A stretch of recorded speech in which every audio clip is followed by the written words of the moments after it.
The recruitment station buzzed with activity as beings from across the galaxy lined up for military assessment. Towering Krillian warriors flexed their forearms, their chitinous armor gleaming under artificial lights. Sleek Vorthon pilots discussed flight maneuvers in their melodic language, while massive Gorlak soldiers compared their plasma rifles with obvious pride. Then there was Sarah Chen, at 5 feet 4 inches. She seemed almost comically small among the alien recruits. Her simple Earth-issued uniform looked plain next to the elaborate battle gear of her competitors. When she approached the registration desk, the Zephyrian clerk barely glanced up from his holographic display. "Name?" he asked in a bored tone, his translucent blue skin shimmering with disinterest. "Sarah Chen, representing Earth in the Galactic Defense Initiative." The clerk's antennae twitched slightly as he processed the information. "Earth, that primitive backwater planet?" He finally looked at her properly, his large black eyes reflecting surprise and barely concealed amusement. "Are you certain you're in the right place? The civilian transport station is 3 levels down." Sarah maintained her composure despite the snickers from nearby recruits. "I'm exactly where I need to be." The Zephyrian shrugged and handed her a datapad. Physical assessment begins in Bay 7. Try not to hurt yourself, little human. As Sarah walked toward the assessment area, whispered conversations followed in her wake. She caught fragments in various languages, all expressing the same sentiment through universal translation: disbelief, mockery, and condescension. "Did you see that tiny creature? Humans barely qualify as sentient. I heard they still use chemical propulsion for space travel. This is what happens when the Council grants membership to every species that discovers fire." Sarah had heard it all before. Humanity's recent addition to the galactic community had been met with skepticism at best, outright dismissal at worst. Earth's technology lagged centuries behind most civilizations.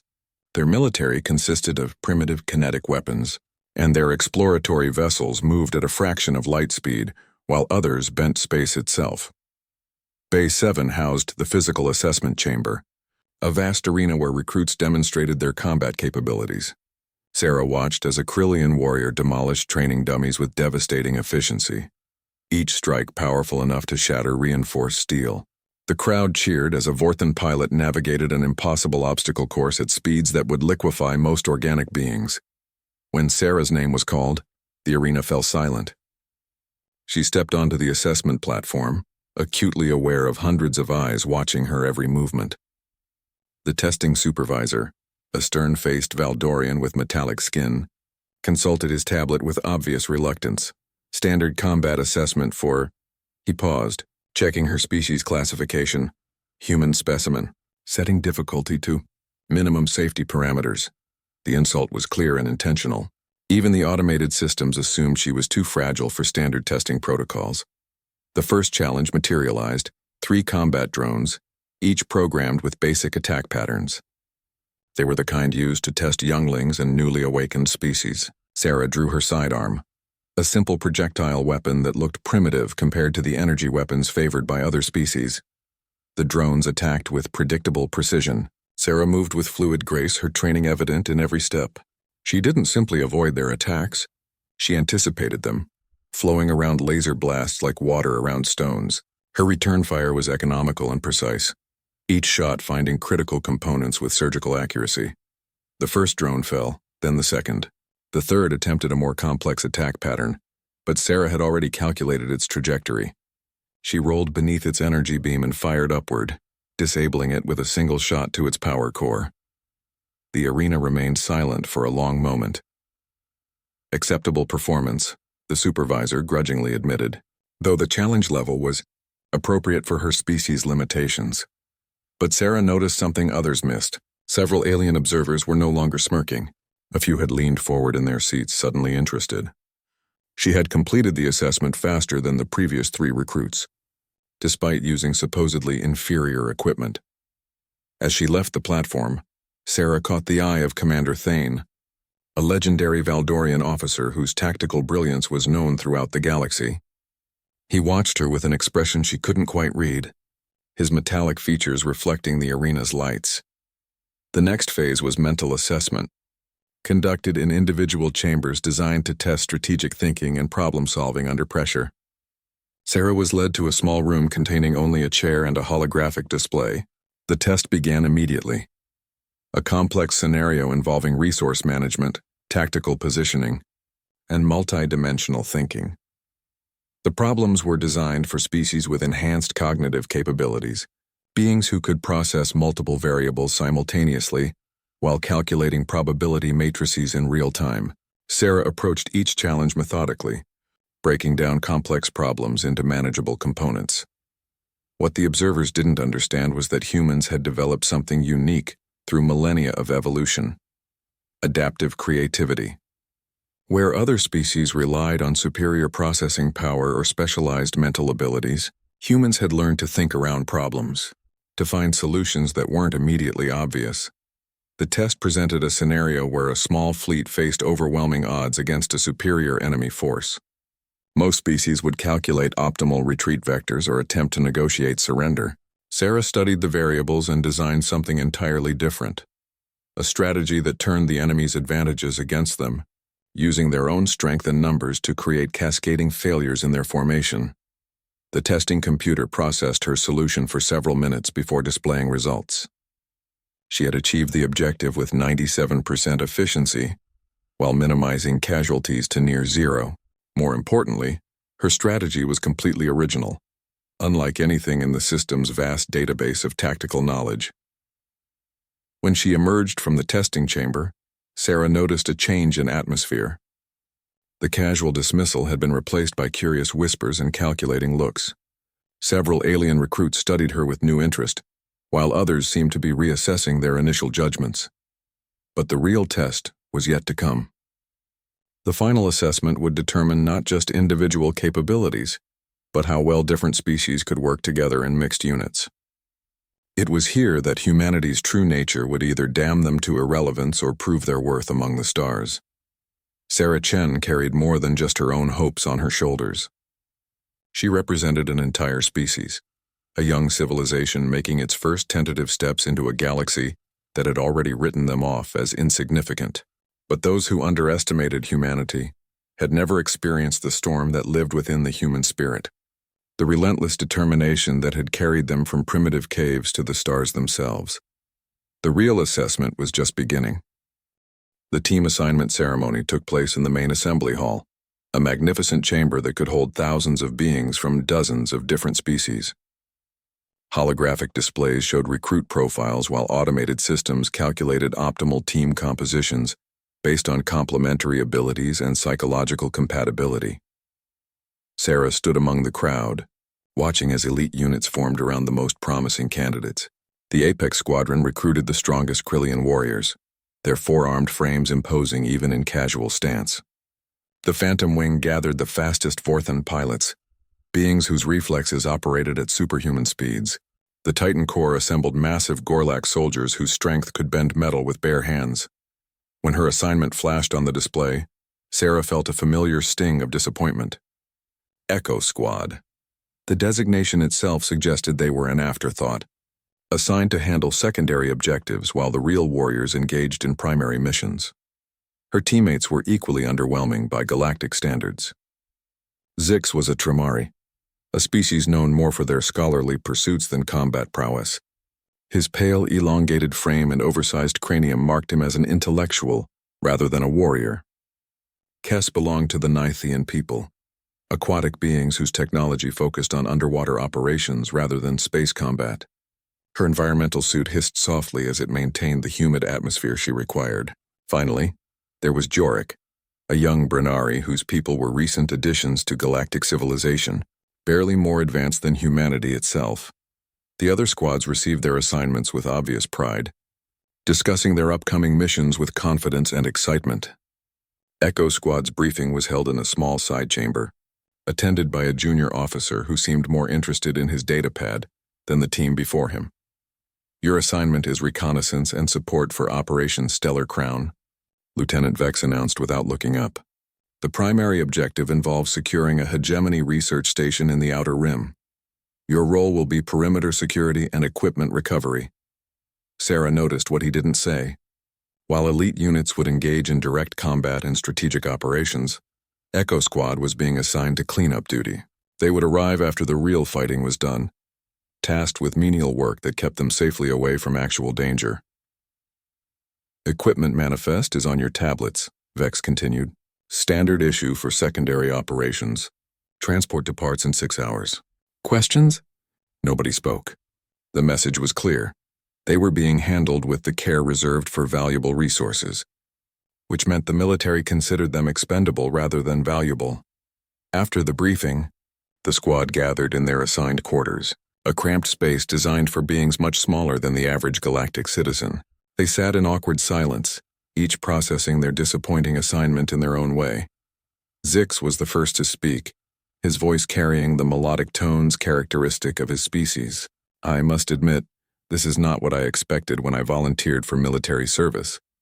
Kess adjusted her environmental controls, the gesture betraying her nervousness. My people have served with distinction in defensive operations. I had hoped to prove our capabilities in space-based operations as well.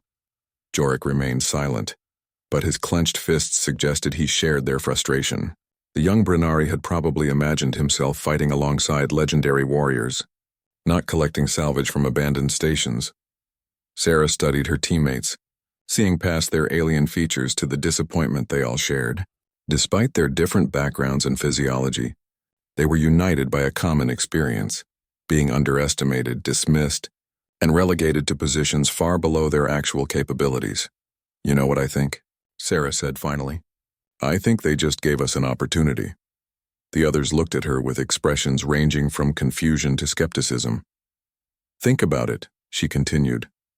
The elite squads will have constant oversight, detailed mission parameters, and strict protocols to follow. They'll be watched, analyzed, and micromanaged, but us, we're so far below their expectations that nobody's going to pay much attention to what we actually do. Zix tilted his head, his large eyes reflecting interest. You're suggesting we exceed our assigned parameters? I'm suggesting we show them what they missed when they wrote us off. Sarah stood and began pacing the small room. Every species here has strengths that aren't being recognized. Zix, your people might not be warriors, but you're problem solvers. Tremari scholars have been finding elegant solutions to impossible problems for millennia. The pale being straightened slightly, pride flickering across his features. Sarah turned to Kess. Nithians adapted to survive in one of the most hostile environments imaginable. Your people learned to work together because individual survival was impossible in the deep ocean. That kind of teamwork is exactly what space operations require. Kess's gills fluttered behind her environmental mask, a sign of growing excitement. And Jorik, Sarah continued, facing the young Brennari, your people are new to this, just like humans. But that means we haven't been told what's impossible yet. We don't know we're supposed to fail. For the first time since team assignments, Jorik smiled. My grandmother always said that young warriors fight hardest because they haven't learned to be afraid yet. Zix leaned forward, his scholarly mind already working on the possibilities. The research station we're assigned to investigate was abandoned during the hegemony retreat. Intelligence reports suggest it contained experimental technology related to faster-than-light communication, which the elite squads will probably miss because they're focused on tactical objectives, Sarah added. But if we approach this as a research problem instead of just a cleanup operation, we could discover something significant, Kess finished, her voice gaining confidence. The mood in the room had shifted dramatically. Where moments before there had been 4 disappointed individuals nursing wounded pride, now there was a team beginning to form around shared purpose. They spent the next few hours reviewing available intelligence on their target. The research station, designated Sigma-7, had been evacuated hastily during the hegemony's retreat from that sector. Preliminary scans suggested valuable technology remained behind, but the chaotic nature of the evacuation meant nobody knew exactly what they might find. More importantly, Sarah realized, the mission brief focused entirely on recovering obvious assets while treating the station itself as a simple salvage operation.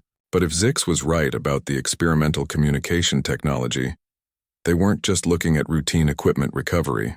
They were potentially dealing with scientific discoveries that could revolutionize galactic communication networks. As their transport approached the departure bay, Sarah felt a familiar sensation building in her chest. It was the same feeling she'd experienced before every major challenge in her life.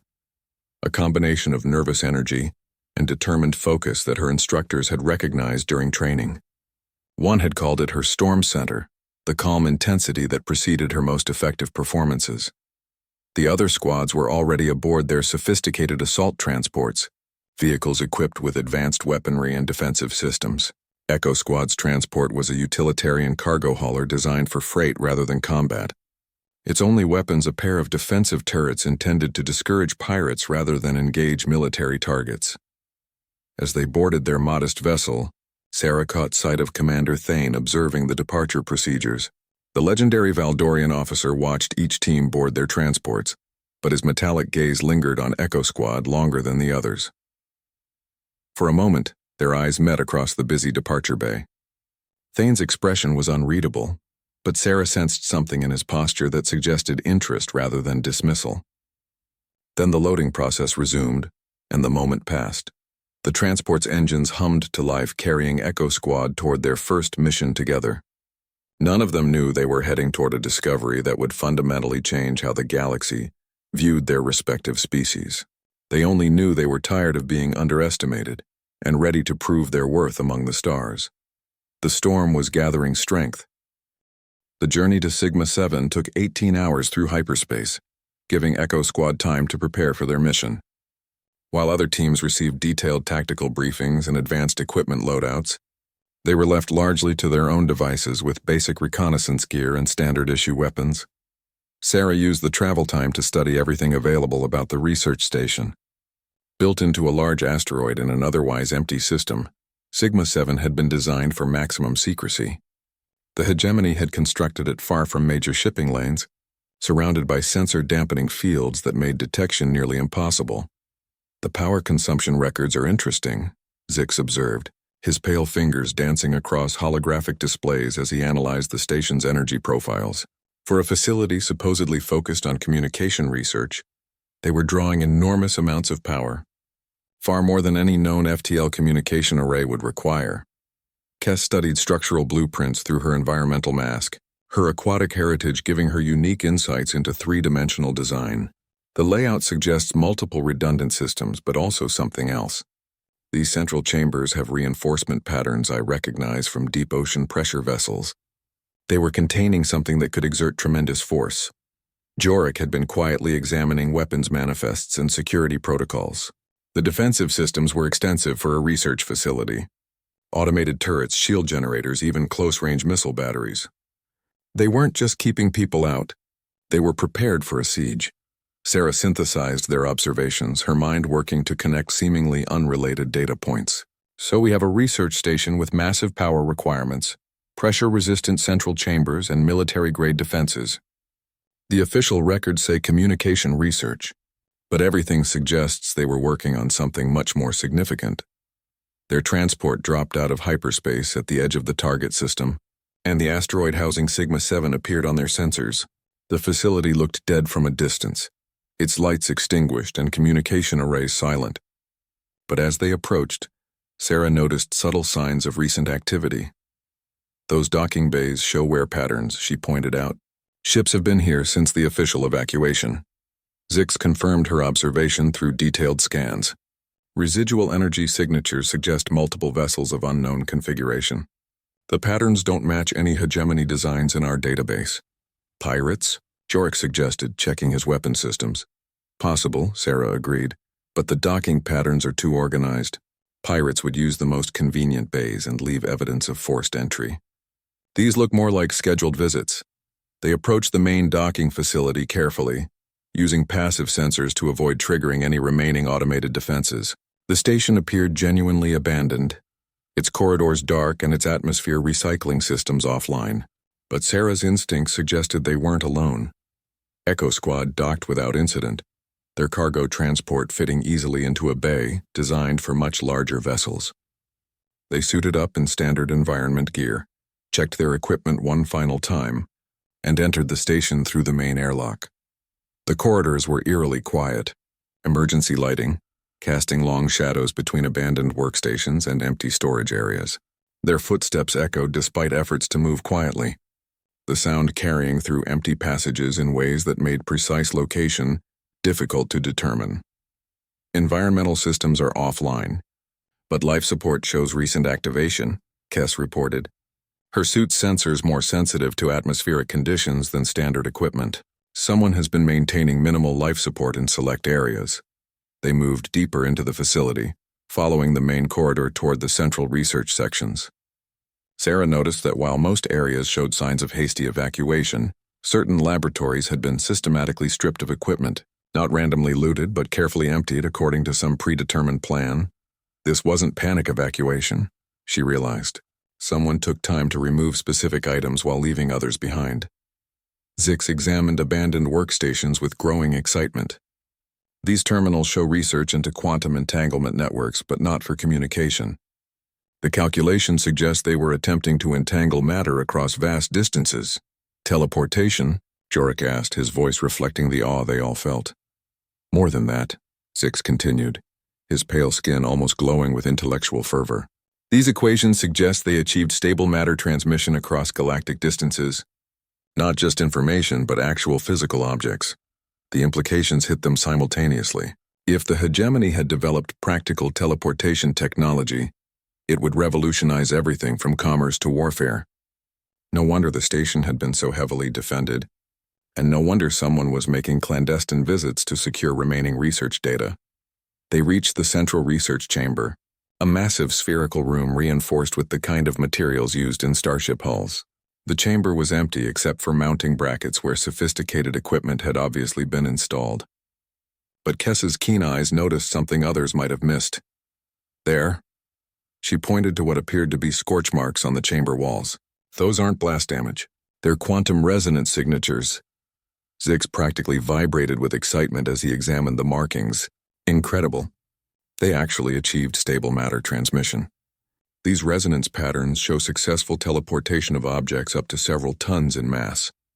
Sarah was studying the chamber's design when her combat instincts suddenly flared. Something was wrong. The shadows seemed too deep, the silence too complete. She held up a hand, signaling her team to freeze. "We're not alone," she whispered. Before anyone could respond, figures emerged from concealed positions throughout the chamber. They wore advanced stealth suits that had rendered them invisible to standard sensors. And their weapons were trained on Echo Squad with professional precision. "Lower your weapons," commanded a voice in accented Galactic standard. "You are trespassing on claimed salvage territory." The speaker removed his helmet, revealing the scarred features of a Valdorian mercenary. His metallic skin bore the ritual markings of the Crimson Blade Syndicate, one of the galaxy's most dangerous criminal organizations. "This facility has been legally claimed under salvage rights," Sarah said calmly, though her hand remained near her sidearm. "We have legitimate authority to be here." The mercenary laughed, a harsh sound that echoed through the chamber. "Legal authority means nothing in this system. The Crimson Blade claimed this station months ago. Your military intelligence is apparently not as thorough as they believe." Sarah counted at least 8 hostiles, all with superior equipment and positioning. A direct confrontation would be suicide. But she noticed something about their formation that suggested they were primarily concerned with protecting specific areas of the chamber rather than simply eliminating intruders. "You've been systematically stripping the research data," she observed. "But you haven't found everything yet, have you?" The mercenary's expression shifted slightly, confirming her suspicion. "What do you know about our operations?" "I know you're looking for something specific," Sarah continued, her mind racing to find an advantage in their desperate situation. "The quantum teleportation research. But the primary data cores were encrypted with multi-species authentication protocols. You need someone with legitimate access credentials to unlock them." It was a calculated bluff, but based on solid reasoning. The hegemony would never leave such valuable research unprotected, and military encryption typically required multiple authorization levels to prevent exactly this kind of theft. The mercenary's scarred features reflected growing interest. "You have such credentials?" Sarah met his gaze steadily. "We might, but that depends on what kind of arrangement you're willing to discuss." Behind her, she could sense her teammates' tension, but also their trust in her judgment. They were outnumbered and outgunned, but they weren't helpless. Each of them brought unique capabilities to the situation. And Sarah was beginning to see how those capabilities might be combined in ways their enemies wouldn't expect. The storm was building toward its first real test. The mercenary leader, who introduced himself as Vextar, led Echo Squad to a secondary chamber where the Crimson Blade had established a temporary base of operations. Sophisticated computer equipment lined the walls, and several specialists worked frantically to crack encrypted data cores salvaged from various parts of the station. 3 months we have been attempting to access these systems, Vextar explained, his scarred features reflecting frustration. The hegemony's encryption protocols are more sophisticated than anticipated. Every breakthrough leads to additional security layers. Sarah studied the operation with professional interest while maintaining her composed exterior. The mercenaries had obviously invested significant resources in this salvage operation, which meant the teleportation research was worth far more than even they had initially realized. "Show me what you found so far," she requested, projecting confidence despite their precarious situation.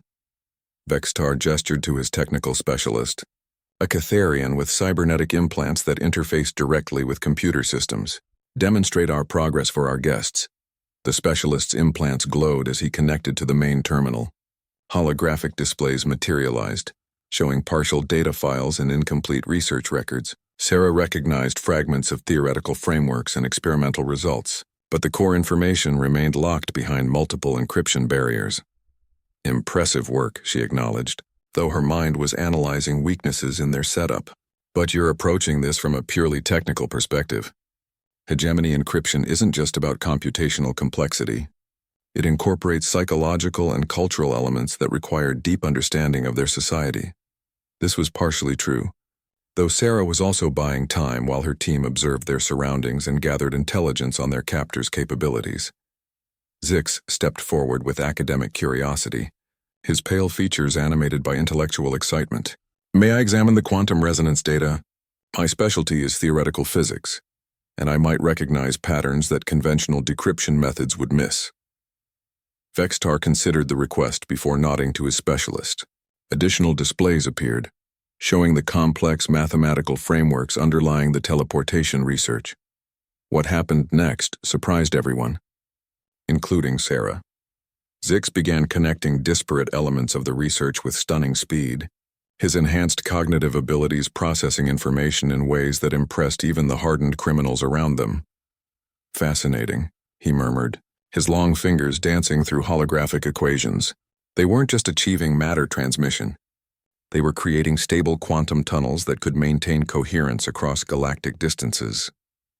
The energy requirements would be enormous, but the potential applications could revolutionize transportation, communication, and warfare, finished the Catharian specialist, his cybernetic implants humming with increased activity. Kess had been quietly examining the chamber's life support systems, her aquatic heritage giving her insights into environmental management that others missed. "The atmospheric composition in this section has been modified," she observed casually. "Enhanced oxygen content, reduced humidity. Optimal for Valdorian physiology but potentially harmful to other species during extended exposure." Sarah caught the subtle implication.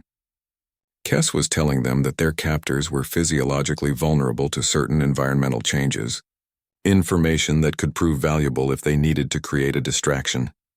Jorik appeared to be simply observing the proceedings, but Sarah noticed his eyes tracking guard positions and equipment placements. The young Brennari was conducting his own tactical assessment, identifying potential weapons and escape routes. "Your team shows promise," Vextar admitted after watching their interactions. "Perhaps we can reach a mutually beneficial arrangement.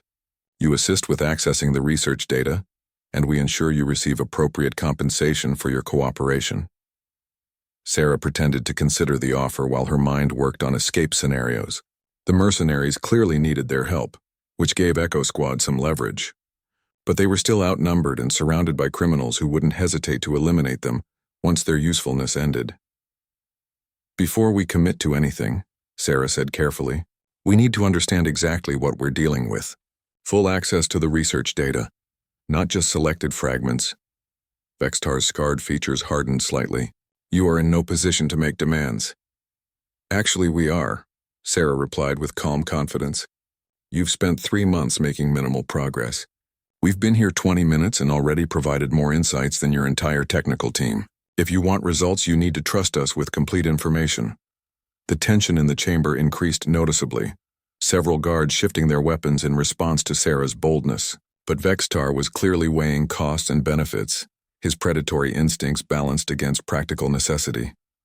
Very well, he decided finally. Full access to our findings. But understand that this courtesy extends only as long as you prove useful. The complete data files painted a stunning picture of scientific achievement. The hegemony had indeed developed practical teleportation technology, creating quantum tunnels stable enough to transport living beings across vast distances instantaneously. The military applications were obvious, but the civilian possibilities were equally revolutionary. No wonder they evacuated this facility so hastily, Zix breathed, his excitement genuine despite their dangerous circumstances. If this technology fell into the wrong hands, it could destabilize the entire galactic balance of power. Sarah was studying defensive protocols when she noticed something that made her pulse quicken. Hidden within the research files was a secondary project, something called the Storm Protocol. The documentation was fragmentary, but it appeared to involve using quantum tunneling technology for purposes beyond simple transportation. "What is this Storm Protocol?" she asked, highlighting the relevant files. The Catharian specialist's implants flickered as he accessed the data. "Unknown. The files are heavily corrupted, and what remains is encrypted with algorithms we haven't encountered before." But as Sarah read the fragments, pieces began connecting in her mind. The Storm Protocol wasn't just about moving objects through space. It was about moving energy itself. The theoretical framework suggested possibilities that went far beyond transportation, into realms that bordered on science fantasy. They were weaponizing the quantum tunnels, she realized aloud. Not just moving matter, but redirecting energy attacks, creating localized distortions in spacetime itself. Vextar leaned forward with predatory interest. "Explain." Sarah's mind raced as she processed the implications. If her interpretation was correct, the Storm Protocol represented technology that could potentially neutralize any conventional weapon system. Energy attacks would simply disappear into quantum tunnels, while kinetic projectiles could be redirected harmlessly into empty space. But she also realized something else. The incomplete nature of the research suggested the hegemony had been forced to abandon the project before achieving full implementation, which meant the complete data might still be somewhere on the station, hidden in systems the mercenaries hadn't yet discovered. "The primary research cores are decoys," she announced, the revelation hitting her with sudden clarity. "The real data is stored separately, probably in a secured location with independent power and encryption systems."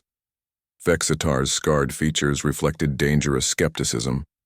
"You're suggesting we've wasted months pursuing worthless information?" "I'm suggesting you've been pursuing valuable but incomplete information," Sarah corrected. "The teleportation research is genuine and valuable, but the Storm Protocol data would be worth exponentially more to the right buyer."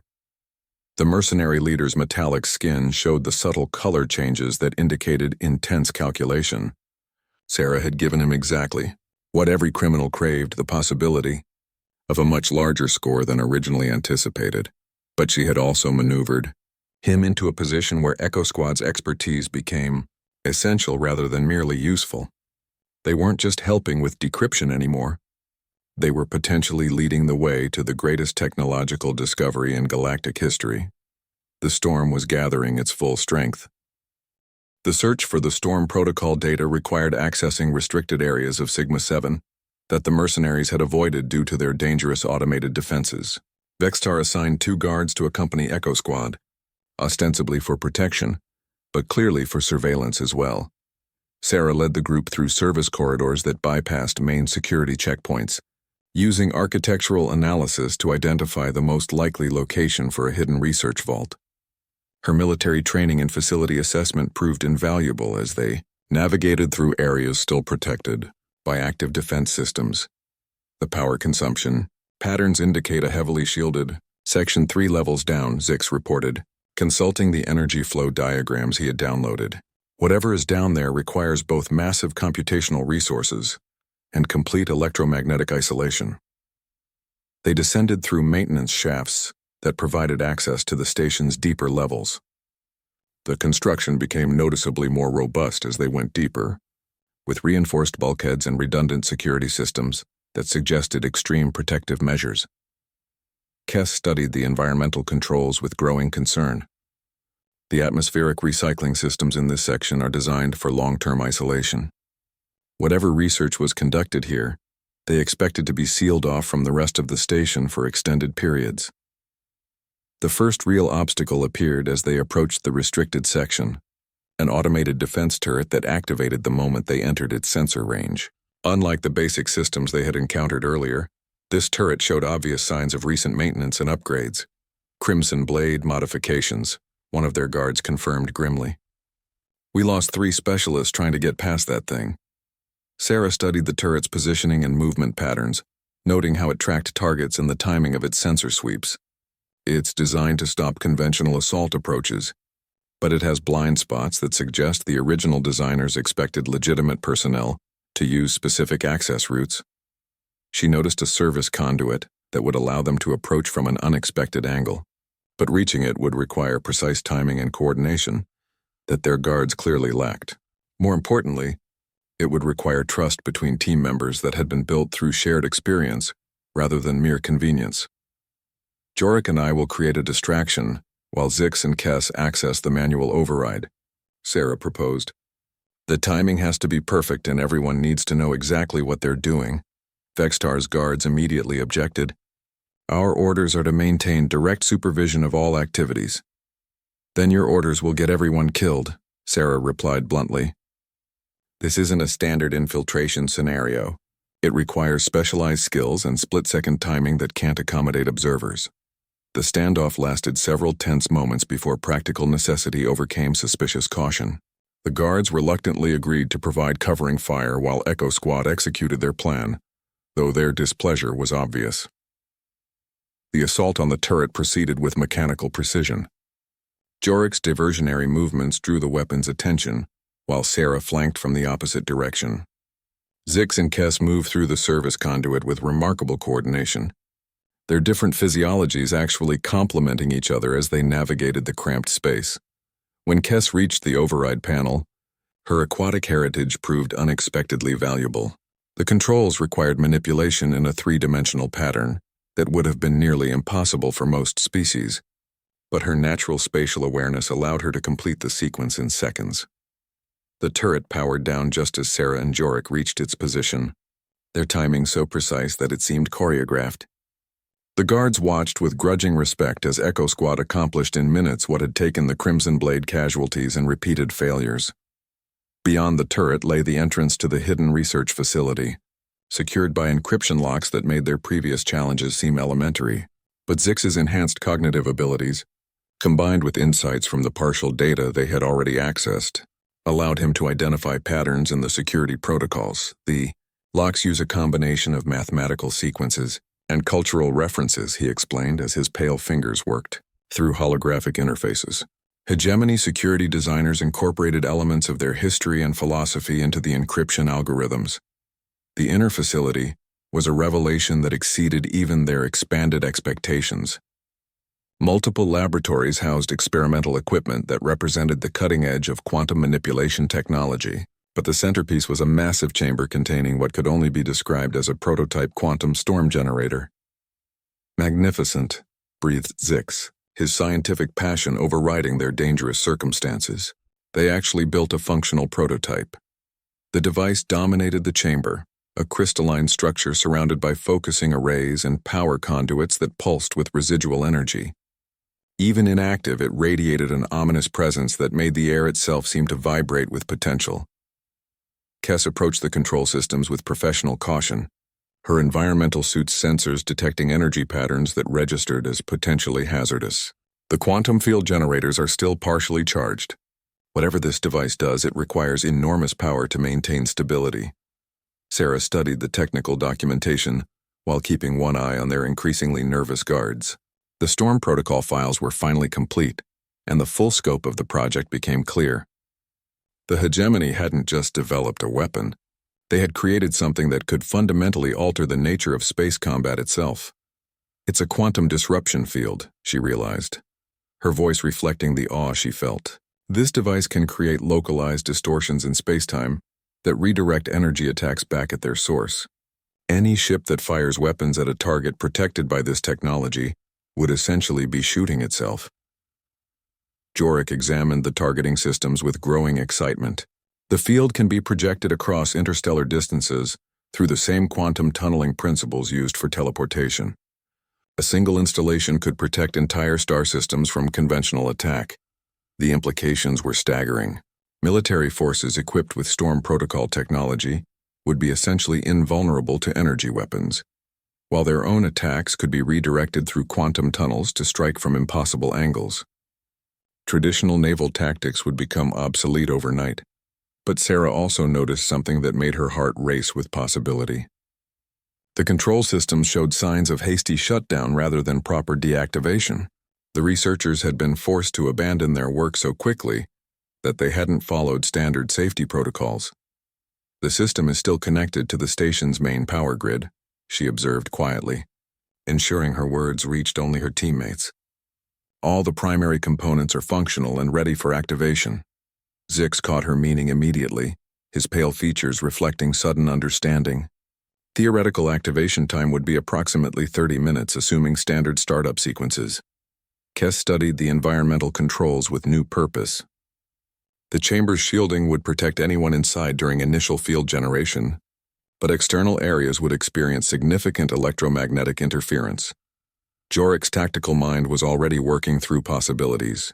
Electromagnetic interference would disable most electronic systems within the affected area, including weapons, communications, and life support on ships not specifically hardened against such effects. Their quiet conversation was interrupted by excited chatter from the guards, who had discovered additional data cores containing what appeared to be technical specifications for mass-producing Storm Protocol devices. The mercenaries were already calculating the astronomical value of technology that could shift galactic balance of power. But Sarah was focused on more immediate concerns. Vextar would undoubtedly contact his superiors once he realized the magnitude of their discovery. The Crimson Blade would bring additional forces to secure the station and eliminate any witnesses to their find. Echo Squad had perhaps hours before their usefulness ended, and their lives became expendable. The prototype offered possibilities, but activating it would require precise coordination and timing that left no room for error. More importantly, it would require her team to trust each other completely in a situation where failure meant death for all of them. Sarah caught each of her teammates' eyes in turn, seeing her own determination reflected in their alien features. They had been dismissed and underestimated by everyone who encountered them, but they had proven their worth to each other through shared challenges and mutual respect. The storm was ready to break free. Without warning, alarms began blaring throughout the facility. Emergency lights bathed the chamber in pulsing red illumination, as automated systems detected the approach of additional vessels. On the tactical displays, multiple ships were dropping out of hyperspace at the edge of the system. Galactic Defense Force, one of the guards reported with obvious alarm. Multiple cruisers and assault transports. They've found us. Vextar's voice crackled through their communication system from the upper levels. All teams return to departure stations immediately. We're evac. Sarah's decision crystallized in an instant that felt both inevitable and terrifying. We're not leaving with them, she announced to her team. We're taking control of this station and ensuring the Storm Protocol reaches the right hands. Her teammates absorbed this declaration with varying degrees of shock and determination. The guards immediately raised their weapons, recognizing the threat to their mission. You will accompany us to the evacuation point, the lead guard commanded. Any resistance will be met with lethal force. Sarah smiled with dangerous calm. You're assuming you're still in control of this situation. What happened next demonstrated the kind of coordinated action that only comes from absolute trust between team members. Kes triggered emergency atmospheric controls she had identified earlier, flooding the chamber with dense vapor that obscured visibility, while creating respiratory distress for species not adapted to high humidity environments. Simultaneously, Zix activated a controlled electromagnetic pulse through the facility's own systems, disabling the guards' advanced weapons and communication equipment. His precise understanding of the station's power grid allowed him to target specific systems while leaving essential controls functional. Jorik moved with fluid precision through the artificial fog, using his smaller size and superior knowledge of the chamber layout to disarm confused guards. Before they could adapt to the sudden chaos, Sarah coordinated the entire operation while maintaining protective overwatch, her human adaptability allowing her to function effectively despite the environmental chaos that incapacitated their captors. Within 90 seconds, Echo Squad had complete control of the most advanced research facility in known space, while their former guards lay unconscious from respiratory distress and electromagnetic shock. That was magnificent teamwork, Zix observed with genuine admiration as normal atmospheric conditions returned. Each of our species' unique capabilities complemented the others perfectly. But Sarah was already focused on their next challenge. We have maybe 20 minutes before Vextar realizes we're not coming and sends reinforcements. We need to activate the storm protocol and establish contact with the GDF before the Crimson Blade decides to eliminate all evidence. The activation sequence proved more complex than initial estimates suggested. The quantum storm generator required precise calibration to avoid catastrophic resonance cascade that could potentially tear holes in local space-time. Zix worked frantically through theoretical calculations while Kes managed the environmental systems needed to contain the massive energy discharges. Meanwhile, Sarah and Jorik established defensive positions and monitored approaching threats. The GDF fleet was still hours away, but additional Crimson Blade vessels were already entering the system. Vextar was clearly calling in reinforcements to secure his prize. Primary field generators are online, Zix reported as sweat beaded on his pale skin, but the targeting system requires quantum entanglement locks with specific coordinates. Without proper targeting data, we could accidentally redirect energy attacks to inhabited systems. Sarah studied the tactical displays showing ship positions throughout the system. The approaching Crimson Blade reinforcements included at least one heavy cruiser, with enough firepower to reduce the asteroid station to debris. They needed protection from immediate threats while buying time for proper calibration. Can we create a localized defensive field around the station itself? She asked. Theoretically possible, Zix confirmed, his enhanced cognitive abilities processing multiple variables simultaneously, but the energy requirements would drain the facility's power reserves within minutes. Long enough to send a message to the GDF and transfer critical data, Kes observed. If we can establish quantum encrypted communication through the same tunneling principles, we could transmit the complete storm protocol research directly to military command. The plan required split-second timing and flawless execution. They would activate the defensive field just as the Crimson Blade forces attacked, demonstrate the technology's capabilities while simultaneously transmitting all research data to friendly forces, but first they had to survive the next few minutes as armed mercenaries fought to regain control of the facility. Emergency. Alarms echoed through the corridors as Vextar's remaining forces attempted to breach the research level. Sarah had sealed the main access points and activated remaining automated defenses, but determined criminals with military-grade equipment would eventually find alternative routes. Contact, Jorik reported from his observation post. Multiple hostiles using shaped charges on the primary blast door. Estimated breach time, 8 minutes. Sarah checked their defensive preparations while Zix continued his frantic work on the quantum storm calibrations. They had converted the research chamber into a fortress using equipment and materials found throughout the facility, but they were still vastly outnumbered by professional soldiers. 4 minutes to field activation, Zix announced. But I need precise targeting coordinates for the defensive grid. Kes had been monitoring the approaching Crimson Blade ships through the station's external sensors. Lead cruisers moving into attack position. Energy weapons charging. They're preparing to eliminate the entire facility. This was the moment Sarah had been preparing for throughout her entire life, though she hadn't known it at the time. Every challenge she had faced, every moment of being underestimated and dismissed, had been building toward this instant when everything depended on her ability to coordinate seemingly impossible actions under impossible pressure. Zix, I need that field generator ready for activation on my mark. Kes, start the data transmission the moment we have quantum tunnel stability. Jorik, be ready to coordinate our defensive fire with the field effects.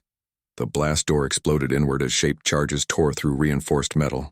Armed figures poured through the breach, their weapons already firing as they sought to overwhelm Echo Squad's position before the storm could be unleashed. Now, Sarah commanded. The quantum storm generator activated with a sound like reality itself tearing apart. Crystalline arrays blazed with impossible energies as space-time began bending around the research station. The attacking mercenaries' energy weapons discharged with lethal intent, only to have their deadly beams disappear into quantum tunnels and emerge behind them, with devastating effect. For the first time in galactic history, the Storm Protocol was active and demonstrating its revolutionary capabilities.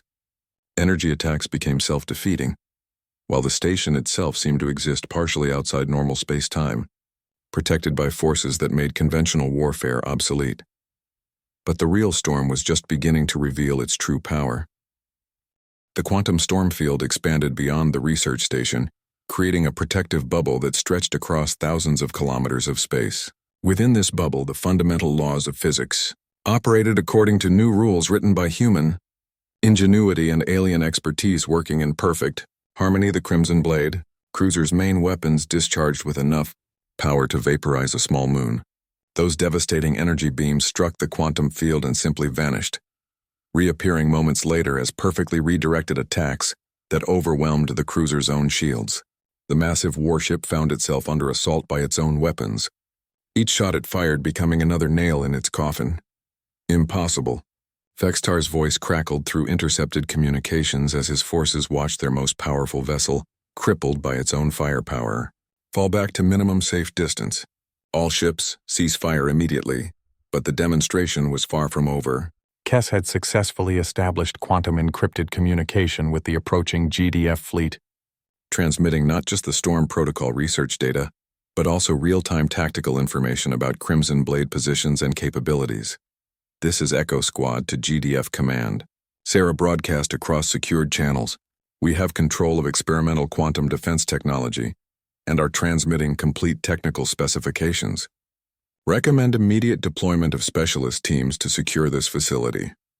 The response came from Commander Thane himself, his metallic voice carrying surprise and something that might have been respect. Echo Squad, this is Admiral Thane aboard the GDF Retribution. Your mission parameters did not include engaging hostile forces or securing experimental technology. Our mission parameters were inadequate for the situation we encountered, Sarah replied with calm professionalism. We adapted to circumstances and achieved objectives beyond original scope. Through their external sensors, they watched as the GDF fleet emerged from hyperspace in a formation that spoke of absolute confidence and overwhelming force. The new arrivals included not just warships but specialized recovery vessels designed to secure valuable technology and research facilities. The Crimson Blade forces found themselves trapped between the quantum storm field and an approaching fleet that outgunned them by orders of magnitude. Several mercenary vessels attempted to flee, but the Storm Protocol allowed Echo Squad to redirect their escape attempts, creating quantum tunnels that deposited fleeing ships directly into GDF custody. The field effects are stable across the entire system, Zix reported with scientific satisfaction. We've successfully demonstrated defensive capabilities, offensive redirection, and space-time manipulation on an unprecedented scale. Vextar made one final desperate attempt to regain control, leading a boarding party directly into the research facility through service tunnels that bypassed the main defensive positions. But Echo Squad had anticipated this possibility, using their intimate knowledge of the station's layout to funnel the attackers into carefully prepared kill zones. The final confrontation took place in the quantum storm generator chamber itself, where reality bent and twisted around them as the prototype operated at full power. Vextar and his remaining mercenaries found their weapons useless against opponents who could redirect energy attacks and use quantum tunnels to appear anywhere within the chamber. Surrender, Sarah commanded as the last of the Crimson Blade forces lay stunned and disarmed around them. Your operation is finished. Vextar's scarred features reflected defeat and grudging admiration. You were supposed to be the throwaway squad, the expendable rookies sent to handle menial tasks while real warriors did the important work. We were exactly where we needed to be, Sarah replied. Sometimes the most important battles are fought by people nobody expects to matter. The GDF boarding parties arrived to find Echo Squad in complete control of the situation, with prisoners secured and all research data safely transmitted to military command. Commander Thane led the boarding party personally, his metallic features reflecting emotions that were difficult to read. "Your after-action report will be interesting reading," he observed as he surveyed the scene. 4 individuals from supposedly minor species, assigned to a routine salvage operation, somehow managed to secure the most significant technological breakthrough in galactic history. Sarah met his gaze with quiet confidence. "We did what needed to be done. Our species might be new to galactic civilization, but we understand the importance of ensuring powerful technology reaches responsible hands." In the days that followed, the implications of Echo Squad's achievement rippled throughout galactic society. The Storm Protocol technology promised to revolutionize everything from planetary defense to deep space exploration. But more importantly, it demonstrated that cooperation between different species could achieve results impossible for any single civilization. The military establishment that had dismissed Echo Squad as expendable rookies suddenly found themselves studying the tactical innovations and teamwork principles that had made their success possible. Training protocols across the galaxy began incorporating lessons learned from 4 beings who had been written off as insignificant. Zix returned to his homeworld as a hero of scientific achievement, his research into quantum manipulation earning recognition from the galaxy's most prestigious academic institutions. But he chose to remain with Echo Squad, finding that collaborative discovery yielded far more satisfying results than solitary scholarship. Kess became the first Nithian to receive commendation for space-based operations, opening doors for her aquatic people to contribute their unique perspectives to galactic defense initiatives. Her environmental expertise proved invaluable in developing life support systems for the new quantum-enhanced vessels, Orcs. Tactical innovations during the Sigma-7 operation became required study material at military academies throughout known space. The young Brennari found himself consulting on defensive strategies that incorporated quantum redirection principles, and Sarah Chen discovered that being underestimated was actually humanity's greatest strength. While other species focused on maximizing their known capabilities, humans excelled at finding new possibilities in impossible situations. The galaxy had learned to respect the storm that lived within human determination.